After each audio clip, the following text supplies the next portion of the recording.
السلام عليكم ورحمة الله. إن الحمد لله نحمده ونستعينه ونؤمن به ونتوكل عليه ونعوذ بالله من شرور أنفسنا ومن سيئات أعمالنا. من يهده الله فلا مضل له ومن يضلل فلا هادي له. وأشهد أن لا إله إلا الله وحده لا شريك له. وأشهد أن محمدا عبده ورسوله أرسله بالهدى ودين الحق ليظهره على الدين كله ولو كره المشركون. أما بعد فإن خير الحديث كتاب الله وخير الهدي هدي محمد صلى الله عليه وسلم وشر الأمور محدثاتها وكل محدثة بدعة وكل بدعة ضلالة وكل ضلالة في النار. يا أيها الذين آمنوا اتقوا الله حق تقاته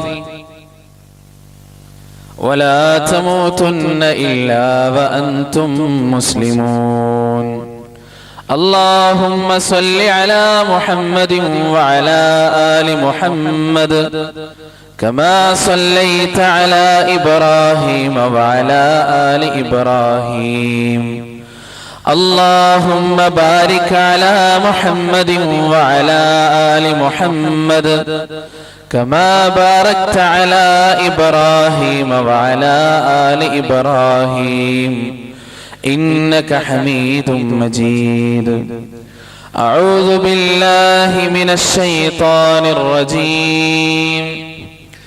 فبما رحمة من الله لنت لهم ولو كنت فظا غليظ القلب لانفضوا من حولك فاعف عنهم واستغفر لهم وشاورهم في الأمر فإذا عزمت فتوكل على الله إن الله يحب المتوكلين.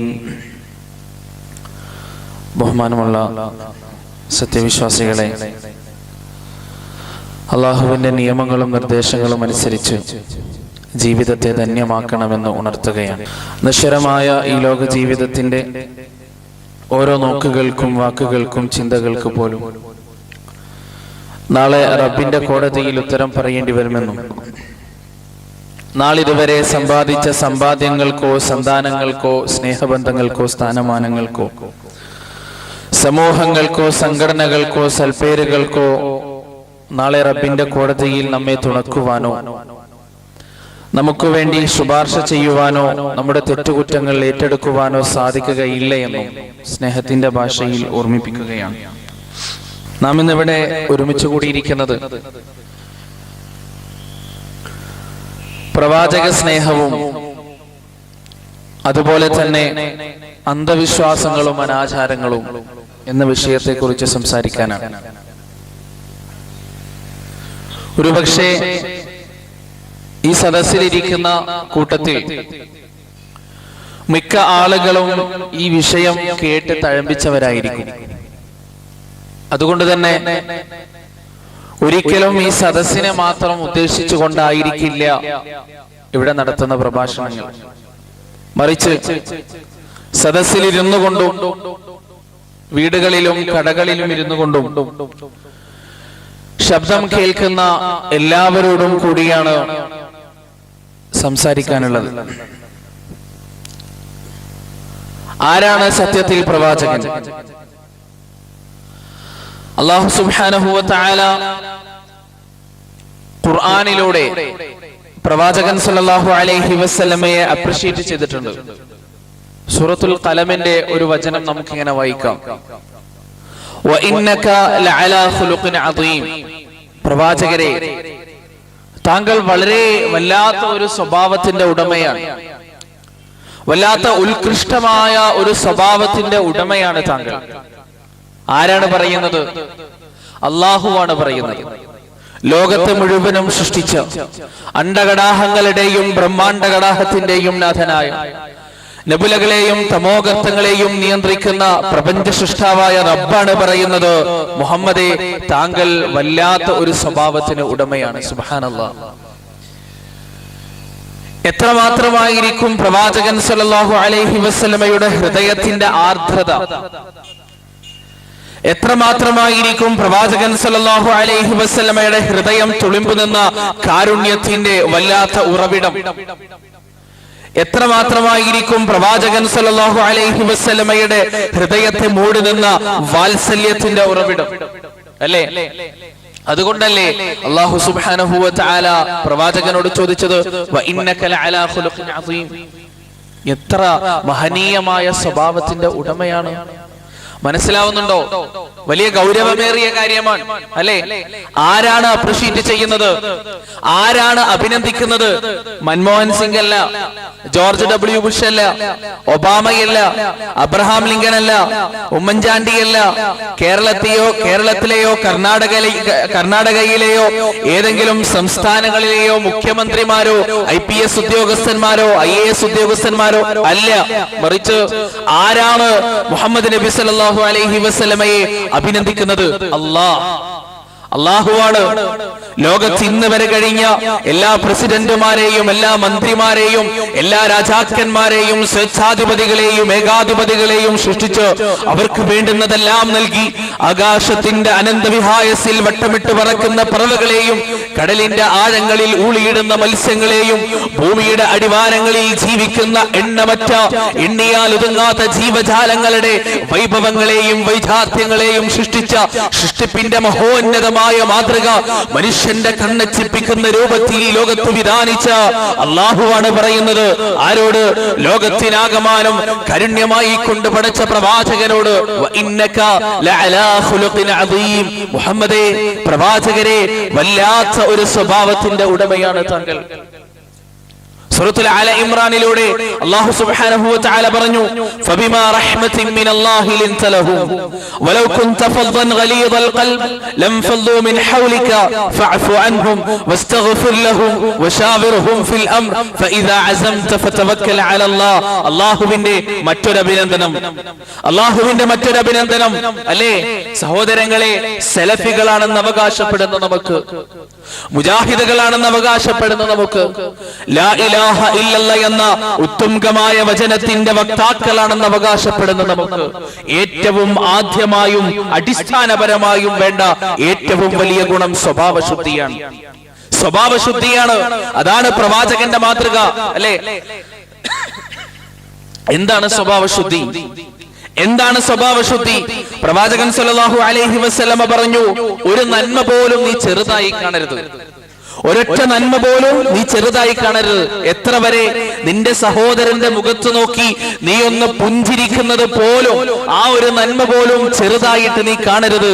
സുബ്ഹാനല്ലാഹ്, പ്രവാചകന്റെ വചനം, അല്ലേ? ഞാനോ എന്റെ മുസ്ലിം സഹോദരനെ കാണാൻ ഒന്ന് ചിരിക്കുക, പുഞ്ചിരി ഉണ്ടാവട്ടെ മുഖത്ത്. മസില് പിടിച്ച് 2 കിൻഡൽ വെയിറ്റും തലയ്ക്ക് കൊടുത്ത് നടന്നിട്ട് അത് മുസ്ലിമീങ്ങളുടെ ഏർപ്പാടല്ല, അല്ലേ? ചില ആളുകളോട് ചിരിച്ചാല് ആടിനോടൊക്കെ ചിരിച്ച പോലെ ഉണ്ടാവും, അല്ലെ? ആടിനോടും പശുവിനോടൊക്കെ ചിരിച്ച എങ്ങനെ ഉണ്ടാകുക? അതേപോലെയാണ് ചില ആളുകളോട് ചിരിച്ചാൽ തിരിച്ചൊരു റെസ്പോൺസ് ഉണ്ടാവില്ല, അല്ലെ? ചില ആളുകളോട് സലാം ചൊല്ലിയാൽ ഇസ്ലാം, അസ്സലാമു അലൈക്കും, ഇസ്ലാം, ഇതാണ് സലാം അടക്കല്. അല്ല, ഒരു മുസ്ലിമിനെ സംബന്ധിച്ചിടത്തോളം സലാം പറയുക എന്നുള്ളത് സമാധാനത്തിന് വേണ്ടിയുള്ള പ്രാർത്ഥന മാത്രമല്ല, ഹൃദയത്തിലെ അഗാധ തലത്തിലുള്ള ഒരു മുസ്ലിമിനോടുള്ള സ്നേഹം പങ്കുവെക്കലാണ്. അസ്സലാമു അലൈക്കും വഅലൈക്കുമുസ്സലാം വറഹ്മത്തുള്ളാഹ് വഇദാ ഹയ്യിതും ബിതഹയ്യത്തിൻ ഫഹയ്യു ബിഅഹ്സന മിൻഹാ. അതാണ് ഖുർആൻ പഠിപ്പിച്ചത്. സലാം ചൊല്ലിയാൽ അതിനേക്കാൾ കൂടുതൽ മെച്ചപ്പെട്ട രൂപത്തിൽ സലാം മടക്കുക, ഖുർആനിന്റെ അധ്യാപനം. സഹോദരങ്ങളെ, അതുകൊണ്ട് പ്രവാചക സ്നേഹം എന്ന വിഷയം പറയുമ്പോൾ, പ്രവാചകനെ സ്നേഹിക്കുക എന്ന വിഷയം പറയുമ്പോൾ ആദ്യമായി ഞാനും നിങ്ങളും പഠിക്കേണ്ട കാര്യം, എങ്ങനെയാണോ പ്രവാചകൻ പെരുമാറിയത് അതുപോലെ പെരുമാറാൻ കഴിയണം. എന്താണോ പ്രവാചകന്റെ ജീവിതത്തിന്റെ അടിസ്ഥാനപരമായ കാര്യം അതുപോലെ ജീവിക്കാൻ സാധിക്കണം. അതാണ് യഥാർത്ഥമായ പ്രവാചക സ്നേഹം. എന്റെ നാട്ടില് 2 ദിവസങ്ങൾക്ക് മുമ്പ് ഒരു പ്രഭാഷണ പരിപാടി നടന്നു. അരമണിക്കൂർ ഞാൻ സംസാരിക്കുകയുണ്ടായി. സംസാരിച്ചു കൊണ്ടിരിക്കുമ്പോ പാപ്പിനിശ്ശേരി എന്ന് പറയുന്ന പ്രദേശത്ത് നടക്കുന്ന ഉറൂസിന്റെ പേരിൽ നടക്കുന്ന കോപ്രായത്തരങ്ങളെ കുറിച്ച് പറഞ്ഞു. അല്ലെ, നിങ്ങളൊക്കെ ചില ആളുകൾ കേട്ടിട്ടുണ്ടാകും 3 പെറ്റുമ്മ മക്കാം ഉറൂസ്. എന്റെ നാട്ടിലുള്ളതാ. ആ നാട്ടിൽ നടക്കുന്ന കൂത്താട്ടങ്ങളെ കുറിച്ച് ഞാൻ പരിപാടിയിൽ സൂചിപ്പിച്ചു. 3 പെറ്റുമ്മ മക്കാം ഉറൂസ് ഇസ്ലാമിക വിരുദ്ധം എന്ന് പറയേണ്ട താമസം നെറ്റിയിലേക്ക് ഒരു മുട്ട പാഞ്ഞു വന്നു. മുട്ട. അടുത്ത വാക്ക് പറയുന്നതിന്റെ മുമ്പേ മുട്ടകൾ ഓരോന്നായി ശരീരത്തിൽ മുഴുവനും. അവസാനം പ്രസംഗം കഴിഞ്ഞ് വീട്ടിലേക്ക് പോയത് നാറിയ വേഷവുമായി മുട്ടയിൽ കുളിച്ചുകൊണ്ട്. അല്ലെ, പൈസ ചെലവാക്കി തെമ്മാടിത്തം ചെയ്യാം. പോക്കറ്റിലുള്ള പണം ചെലവാക്കിയിട്ട് തെമ്മാടിത്തം ചെയ്യാം. നബിദിനത്തിന്റെ അന്ന് നാട് മുഴുവൻ പോസ്റ്റർ ഒട്ടിച്ചു, നബിദിനം അനിസ്ലാമികം. അല്ലെ, നബിദിനം ഇസ്ലാമികമാണെന്ന് വാദം ആരെങ്കിലും ഉണ്ടോ ഈ കൂട്ടത്തില്? ഉണ്ടോ? നബിദിനം അനിസ്ലാമികം. അല്ലെ, നബിദിനം ഇസ്ലാമികമാണെന്ന് ഇസ്ലാമിന്റെ പ്രമാണങ്ങൾ വെച്ച് തെളിയിക്കാൻ ഈ കൂട്ടത്തിലല്ല, കേരളത്തിലല്ല, ലോകത്ത് തന്നെ ആർക്കും സാധിക്കില്ല. സാധിക്കോ? ഇല്ല. നബിദിനം ഇസ്ലാമികമാണെന്ന് സ്ഥാപിക്കാൻ ആർക്കും തന്നെ സാധിക്കില്ല. അല്ലെ, എന്റെ നാട്ടിലും കണ്ണൂർ ജില്ലയിലും മുഴുവനും പോസ്റ്റർ ഒട്ടിച്ചു, നബിദിനം അനിസ്ലാമികം. എന്നിട്ട് ഇസ്ലാമികമായ കർമ്മങ്ങൾ പ്രമാണത്തിൽ നിന്ന് സ്വീകരിക്കുക എന്ന് പറഞ്ഞ് കുറച്ച് ഖുർആനിന്റെ ആയത്തുകൾ എഴുതി ഒട്ടിച്ചു. രാവിലെ ആയപ്പോ ഒരൊറ്റ പോസ്റ്റർ പോലും കാണാനില്ല. ഒരൊറ്റ പോസ്റ്റർ പോലും കാണാനില്ല. മറിച്ച് ഉള്ള പോസ്റ്റർ മുഴുവനും കീറി പറിച്ച് അത് ചാണകത്തിലും അതുപോലെ തോട്ടിലും കച്ചറകളിലും വേസ്റ്റുകളിലും കൊണ്ടിട്ടു. ആരാണ് ഇത് ചെയ്യുന്നത്? ആരാണ് ഇത് ചെയ്യുന്നത്? അഷ്ഹദു അന്ന മുഹമ്മദ് റസൂലുള്ളാഹ്, അല്ലാഹുവിന്റെ പ്രവാചകനാണ് മുഹമ്മദ്, അദ്ദേഹത്തിന്റെ ജീവിതം മുഴുവനും ഞാൻ മാതൃകയായി സ്വീകരിച്ചു എന്ന് അവകാശപ്പെടുന്ന മുസ്ലിം അല്ലേ ചെയ്യുന്നത്? അല്ലെ, എന്താണ് അവൻ ചെയ്യുന്നത്? പോസ്റ്ററിൽ എഴുതിയിരിക്കുന്നത് എന്താണ് പോസ്റ്ററിൽ എഴുതിയിരിക്കുന്നത്? ഖുൽ അത്തിഉല്ലാഹ വ അത്തിഉർ റസൂൽ, അല്ലാഹുവിനെയും അവന്റെ പ്രവാചകനെയും അനുസരിക്കുക. ഇതാ പോസ്റ്ററിൽ എഴുതിയത്. അല്ലെ, ഖുർആനിന്റെ വചനം. ഖുർആനിന്റെ വചനം. പക്ഷേ നോക്കുന്നത് എന്താ? അടിയിലുള്ള പേര് KNM ISM MSM MGM. KNM ISM MSM MGM എന്തെഴുതിയാലും ഖുർആൻ എഴുതിയാലും അത് കൊണ്ടുപോയി ചാണകക്കുണ്ടിലിടാം. ആണോ? അങ്ങനെയാണോ? അങ്ങനെയാണോ? KNM എഴുതിയാൽ ഖുർആൻ ഖുർആൻ അല്ലാതെയാകുമോ? ISMന്റെ പേരുണ്ടായാൽ ഖുർആൻ ഖുർആൻ അല്ലാതെയാകുമോ? ആകുമോ? ഖുർആനോടുള്ള ബഹുമാനക്കേട് സലഫികളുടെ മേലെ അടിച്ചേൽപ്പിക്കുന്ന സമയത്ത് ഖുർആൻ ആയത്തിന്റെ നേരെ നോക്കി കൊഞ്ഞനം കുത്തുകയും ഖുർആൻ എഴുതിയ പോസ്റ്ററുകൾ വലിച്ചു കീറി. സഹോദരങ്ങളെ, പ്രവാചക സ്നേഹം എന്ന വിഷയം പറയുമ്പോ വേദനയോടെ പറയാതിരിക്കാൻ സാധ്യമല്ല. ഇതാരെയും വിഷമിപ്പിക്കാൻ വേണ്ടിയല്ല, ആരെയും നോവിപ്പിക്കാൻ വേണ്ടിയല്ല, ആരുടെയും ഹൃദയം കത്തിയെടുത്ത് കുത്താൻ വേണ്ടിയല്ല, മറിച്ച് ഗുണകാംക്ഷ കൊണ്ടാണ്. ഗുണകാംക്ഷ കൊണ്ടാണ്. കഴിയില്ല. മുസ്ലിമായി ജനിച്ച ഒരു സഹോദരൻ ബാലിശമായ ചില കാരണങ്ങൾ കൊണ്ട് നരകത്തിലേക്ക് നടന്നു പോകുന്നത് നോക്കി കയ്യിൽ കെട്ടി നോക്കി നിൽക്കാൻ സലഫി പ്രവർത്തകന് സാധ്യമല്ല. അല്ലെ, അതെന്തിന്റെ പേരിലായാലും, അതെന്തിന്റെ പേരിലായാലും, നബിദിനത്തിന്റെ പേരിലായാലും, മൗലീദിന്റെ പേരിലായാലും, ഉറൂസിന്റെ പേരിലായാലും. സഹോദരങ്ങളെ, നിങ്ങൾക്കറിയോ, ഇസ്ലാമിന്റെ പേരിൽ നടത്തപ്പെടുന്ന ഉറൂസിന്റെ ചന്തയിൽ പരസ്പരം തൊട്ടുരുമിക്കൊണ്ട് നടക്കുന്ന സ്ത്രീയും പുരുഷനും ഇസ്ലാമിന്റെ ഏത് പ്രമാണത്തിന്റെ അടിസ്ഥാനത്തിലാണ്? പറയാൻ സാധിക്കുമോ? സാധിക്കുമോ? അള്ളാഹുവിന്റെ പരിശുദ്ധമായ പള്ളിയിലേക്ക് അല്ലാഹു അക്ബർ എന്ന് ചൊല്ലി നെഞ്ചത്ത് കൈവച്ച് ഇയ്യാക നഅ്ബുദു വ ഇയ്യാക നസ്തഈൻ, അല്ലാഹുവേ നിന്നെ മാത്രം ഞങ്ങൾ ആരാധിക്കുന്നു, നിന്നോട് മാത്രം ഞങ്ങൾ സഹായം തേടുന്നു എന്ന് സമുന്നതമായ വചനങ്ങൾ പറയാൻ പോകുന്നതിൽ നിന്ന് സ്ത്രീകളുടെ മുന്നിൽ വിലങ്ങുതടിയായി നിന്ന് പൗരോഹിത്യത്തിന്റെ വർഗങ്ങൾ തന്നെ ഉറൂസിന്റെ ചന്തകളിലേക്ക് പെൺകുട്ടികളെയും സ്ത്രീകളെയും വലിച്ചേക്കുന്നത് കാണുമ്പോ ഹൃദയം പൊട്ടി കരയാനും പറയാനുമല്ലാതെ സലഫി പ്രസ്ഥാനത്തിന് മറ്റെന്താണ് സാധിക്കുക? പറയണ്ടേ? പറയണ്ടേ? കണ്ണുപൂട്ടി നിൽക്കാൻ സാധിക്കുമോ? കൈകെട്ടി നിൽക്കാൻ സാധിക്കുമോ? ആരാണ് കൈകെട്ടി നിൽക്കുക? പ്രബോധനം ഓരോ മുസ്ലിമിന്റെയും ബാധ്യതയല്ലേ? മുഅ്മിനായി ജനിച്ച ഓരോ ആളുടെയും ബാധ്യതയല്ലേ പ്രബോധനം എന്ന് പറയുന്നത്? സഹോദരങ്ങളെ, ഒരു ചോദ്യം ഞാൻ ചോദിക്കാം. ഞാനും നിങ്ങളും കൂടി നിൽക്കുന്ന സമയത്ത് അന്ധനായ ഒരു മനുഷ്യൻ നടന്നു പോകുകയാണ്. അയാൾ നടന്നുപോയി കുറച്ചു ദൂരത്തെത്തിയാൽ ഒരു കുഴിയുണ്ട്. ആ കുഴിയിൽ മൂർഖൻ പാമ്പുകളുണ്ട്, ആ കുഴിയിൽ കുപ്പിച്ചില്ലുകളുണ്ട്, ഹിംസ്ര ജന്തുക്കളുണ്ട്. ആ അന്ധൻ അറിയില്ല ഞാൻ ആ കുഴിയിലേക്ക് വീഴുമെന്ന്. അന്ധൻ നടന്നു പോകുന്നത് നിസ്സംഗതയോടുകൂടി ഞാനും നിങ്ങളും നോക്കി നിന്നാൽ പുറമെ നമ്മെ വീക്ഷിക്കുന്ന ഒരാൾ എന്ത് പറയും നമ്മെ കുറിച്ച്? എന്ത് പറയും? അല്ലെ, അന്ധനായ ഒരു മനുഷ്യൻ അപകടത്തിലേക്ക് വീഴാൻ പോകുമ്പോൾ നോക്കി നിൽക്കുന്ന എന്നെ കുറിച്ച് എന്തായിരിക്കും നിങ്ങളുടെ അഭിപ്രായം? ഭ്രാന്തനെന്നോ ക്രൂരനെന്നോ? കേരളത്തിലും കർണാടകയിലും പ്രബലമായ ഒരു സമൂഹം വിദഅത്തിന്റെ പേരിൽ നരകത്തിലേക്ക് നടന്നു പോകുന്ന സമയത്ത് സഹോദരങ്ങളെ, സാധിക്കുമോ നമുക്ക് നോക്കി നിൽക്കാൻ? സാധിക്കുമോ കൈകെട്ടി നിൽക്കാൻ? പറയണ്ടേ, ഇതെന്തിന്റെ പേരിൽ? എന്തിന്റെ പേരിലാണ് ഇത് നടക്കുന്നത്? പ്രവാചകന്റെ പേരിൽ, അല്ലേ? പ്രവാചകന്റെ പേരിലാണ് നടക്കുന്നത്. അൽ ഇമാതത്തുൽ അദാ അലി തരീഖ്. എന്താ പ്രവാചകൻ പഠിപ്പിച്ചത്? മോനെ, നീ നടന്നു പോകുന്ന വഴിയിലുണ്ടല്ലോ, ഒരു മട്ടല് കിടക്കുന്നുണ്ടെങ്കിൽ, ഒരു വടി കിടക്കുന്നുണ്ടെങ്കിൽ, ഒരു മുള്ള് കിടക്കുന്നുണ്ടെങ്കിൽ അതൊന്നും നീ എടുത്ത് മാറ്റണം. എന്തിനു വേണ്ടി? നിന്റെ പിറകെ വരുന്ന വഴിയാത്രക്കാർക്ക് അതൊരു തടസ്സമാകരുത്. അതെന്താ? ഈമാനിന്റെ ശാഖയാണ്. സുബ്ഹാനല്ലാഹ്, പ്രവാചകൻ പഠിപ്പിച്ചത്. ആ പ്രവാചകന്റെ പേരിൽ റബീഉൽ അവ്വൽ 12 റോഡ് നീളെ ഘോഷയാത്രകൾ നടത്തുകയാണ്. കണ്ണൂർ ജില്ലയിലും കോഴിക്കോട് ജില്ലയിലും മലപ്പുറം ജില്ലയിലും കർണാടകയിലും നടക്കുന്ന ഘോഷയാത്രയുടെ ആരവങ്ങളിൽ ബ്ലോക്കായി കിടക്കുന്ന നൂറുകണക്കിന് വാഹനങ്ങളിൽ ഏതെങ്കിലും ഒരു വാഹനം ആംബുലൻസ് ആണെങ്കിൽ ആ ആംബുലൻസിന്റെ ഉള്ളിൽ കിടന്നുകൊണ്ട് പാവപ്പെട്ട ഒരു പിതാവിന്റെ ചക്രശ്വാസത്തിലേക്ക് നോക്കി അദ്ദേഹത്തിന്റെ ചുറ്റിലും നിന്നുകൊണ്ട് കരയുന്ന മക്കൾ ഒന്ന് ചിന്തിച്ചു നോക്ക്. ഘോഷയാത്ര പോകുകയാണ് ഈ റോട്ടിലൂടെ. എന്തിന്റെ പേരിൽ? പ്രവാചകൻ ജനിച്ചതിന്റെ പേരിൽ. ആ ഘോഷയാത്ര കാരണം റോഡ് മുഴുവൻ ബ്ലോക്കാണ്.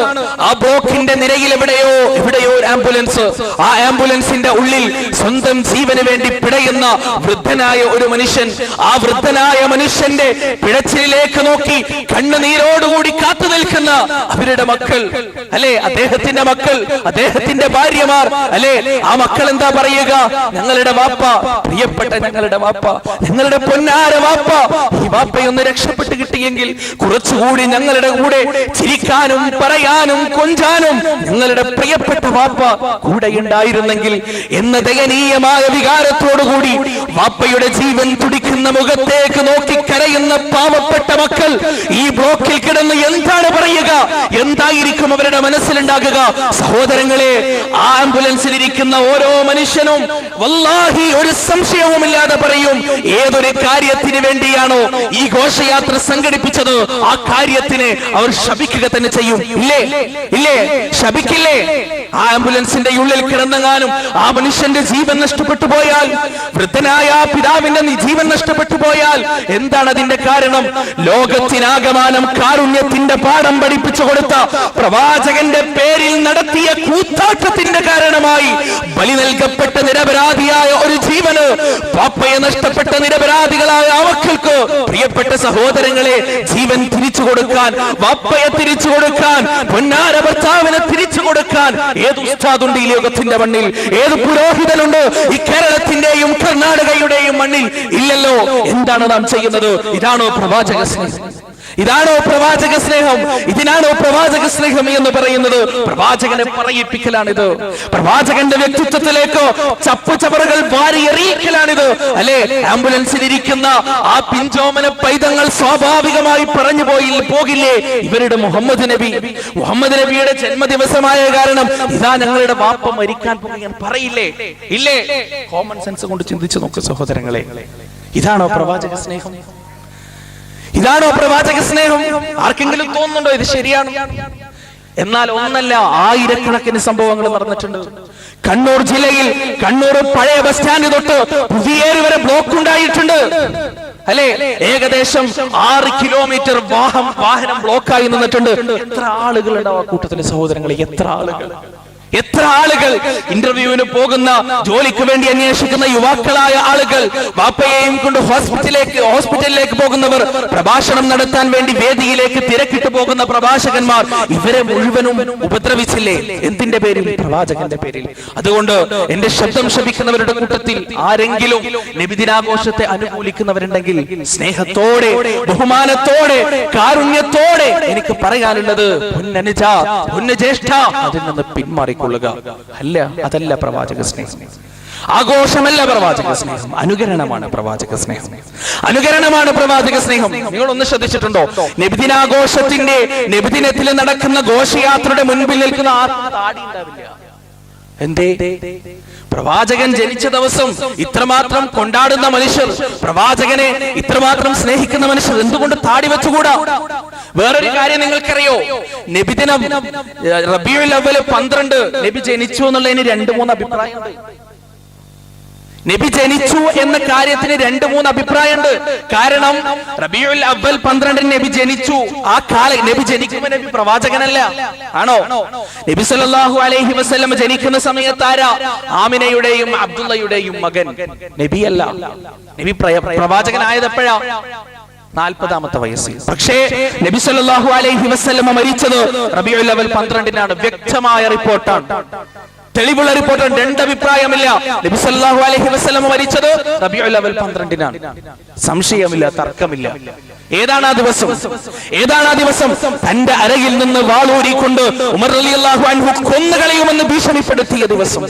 ഫാത്തിമ റളിയല്ലാഹു അൻഹ കണ്ണുനീരൊലിപ്പിച്ചുകൊണ്ട് ഏങ്ങി ഏങ്ങി കരഞ്ഞ ദിവസം. ആയിഷ റളിയല്ലാഹു അൻഹ തന്റെ പ്രിയതമന്റെ വേർപാട് സഹിക്കാൻ കഴിയാതെ പൊട്ടിക്കരഞ്ഞ ദിവസം. അബൂബക്കർ സിദ്ദീഖ് റളിയല്ലാഹു അൻഹു വിറചുണ്ടുകളുമായി പ്രവാചകന്റെ നെറ്റിത്തടത്തിലേക്ക് ചുംബിച്ച ദിവസം. അലി റളിയല്ലാഹു അൻഹു ഒന്നനങ്ങാൻ പോലുമാകാതെ വല്ലാത്ത നിസ്സഹായതയിൽ സങ്കടക്കടലിന്റെ നടുവിൽ കിടന്നുകൊണ്ട് വീടിന്റെ ഒരു മൂലയിൽ ധീരനായ ആ സിംഹക്കുട്ടി പേടിച്ചരണ്ട് നിസ്സഹായനായി ഇരുന്ന ദിവസം അല്ലേ? പ്രവാചകന്റെ അനുയായികൾ മുഴുവനും കരഞ്ഞ് കണ്ണുനീരൊഴുക്കിയ ദിവസം. അതേ ദിവസം, അതേ സമയം ഇന്ന് കേരളത്തിന്റെ മണ്ണിൽ പള്ളിയായ പള്ളികൾ തോറും പുകയുകയാണ് നെയ്ച്ചോറിന്റെയും ഇറച്ചിയുടെയും മണം. എന്തൊരു വിരോധാഭാസം, എന്തൊരു വിരോധാഭാസം! ഇതാണോ പ്രവാചകനോടുള്ള സ്നേഹം? ഇതാണോ പ്രവാചകനോടുള്ള സ്നേഹം? പ്രവാചകൻ മരിച്ച ദിവസം കഞ്ഞി വെച്ചു കൊടുക്കുന്നതാണോ ഒരു മുസ്ലിമിന്റെ പ്രവാചക സ്നേഹം? പ്രിയപ്പെട്ട സഹോദര, അല്ല, അല്ല, ഒരിക്കലുമല്ല. ആ ദിവസം പ്രവാചകനെ കുറിച്ച് കൂടുതൽ ഓർക്കുവാനും അദ്ദേഹത്തിന്റെ സന്ദേശങ്ങൾ കൂടുതൽ നെഞ്ചിലേറ്റുവാനും നമുക്ക് സാധിക്കണം. ആ പ്രവാചകനെ ജീവന് തുല്യം സ്നേഹിക്കാൻ നമുക്ക് സാധിക്കണം, അല്ലെ?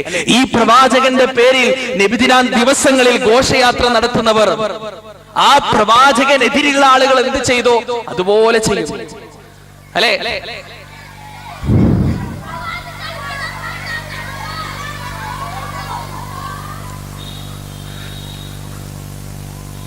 നിങ്ങൾക്ക് ഇതൊക്കെ പുത്തിരിയായിരിക്കും അല്ലെ?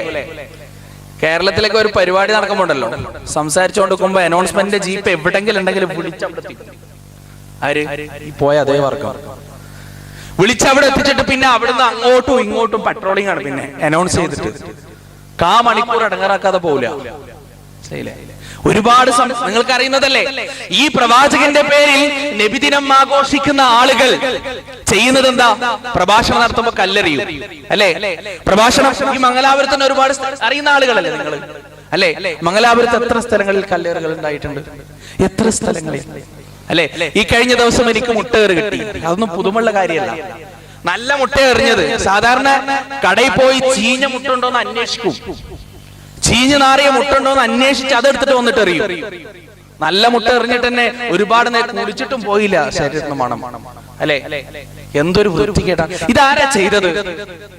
നിങ്ങൾ ചെറിയ ഒരു കോമൺ സെൻസ് ഉപയോഗിച്ച് ഒന്ന് അനലൈസ് ചെയ്ത് നോക്കുക. ഇത് മക്കയിൽ ആരാണ് എറിഞ്ഞത്, ആരാണ് കൊണ്ടത്? ആരാ എറിഞ്ഞത് മക്കയില്? പറഞ്ഞോ, മക്കയിൽ ആരാണ് എറിഞ്ഞത്? അബൂജാഹിലല്ലേ? കൊണ്ടതാരാണ്? ആരാ കൊണ്ടാളറിയില്ലേ? നബി സല്ലല്ലാഹു അലൈഹി വസല്ലം, അല്ലേ? മക്കയിൽ കൊണ്ടത് നബി സല്ലല്ലാഹു അലൈഹി വസല്ലം. കേരളത്തിൽ എറിയുന്നതാരാ? കേരളത്തിൽ എറിയുന്നതാരാ? എന്താ പറയാൻ ധൈര്യല്ലേ? അല്ലേ? അല്ലെ? കൊള്ളുന്നതാരാ? കൊള്ളുന്നത് കേരളത്തിന്റെ മണ്ണിൽ ഏറുകൊള്ളുന്ന ഒരേ ഒരു പ്രസ്ഥാനം ഏതാണ്?